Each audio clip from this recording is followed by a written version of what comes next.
नमस्कार. हर हर महादेव. आज आहे रविवार आणि आज रविवार असल्यामुळं म्हटलं थोडंसं बाहेर फिरायला जाऊया.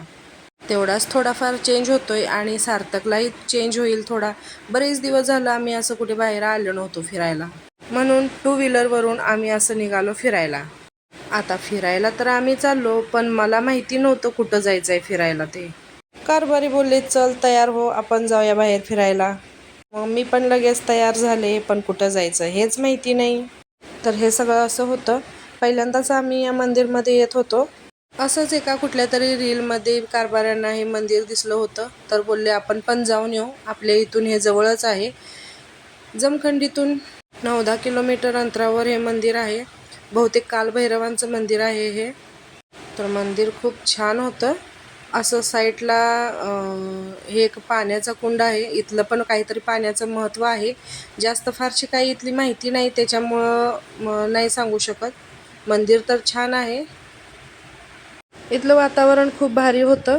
थोडाफार पाऊस पडलेला आणि आता पावसाचं वातावरण पण झालेलं. आणि इथं आमचं पिल्लू ह्या पारंब्याखाली आहे. त्याच्यासोबत त्याला झुला घ्यायचा होता, पण शेवटी त्याचं काही ते धाडस झालं नाही. आणि इथं आतमध्ये अशी भरपूर मोठी जागा आहे, म्हणजे ठिकठिकाणी असे भरपूर पारंब्या आहेत. आतमध्ये वगैरे भरपूर मोठी जागा आहे.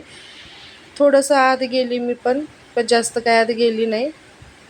लगेच तिथून मी पण परत आले पाठीमागं, कारण माझ्यासोबत आतमध्ये सार्थक पण येत होता. थोडा वेळ तिथं थांबून नंतर आम्ही आलो जकनूरला. तिथूनच एक 2-3 किलोमीटर अंतरावर आहे. महादेवाची मूर्ती आहे तिथं खूप मोठी. इथला एरियासुद्धा खूप भारी आहे. पण अगोदर थोडं होतं भरपूर काम वगैरे इथं केलेलं, पण आता नवीन काहीतरी बहुतेक डेव्हलपमेंट करतायत ते.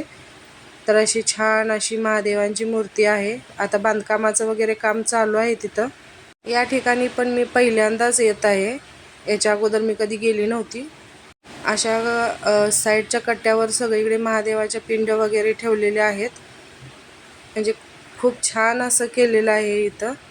आणि ही महादेवांची मूर्ती खरंच खूप भारी आहे. बघून आहे ना, खरंच मनाला समाधान झालं. तर कसा वाटला व्हिडिओ तुम्हाला? आवडला असेल तर लाईक, शेअर आणि चॅनलला सबस्क्राईब नक्की करा. परत पाठीमागं येताना असं पावसाचं चालू होतं. एकंदरीत वातावरण खूप भारी होतं आणि आता पाऊस सुरू होता. तर चला मग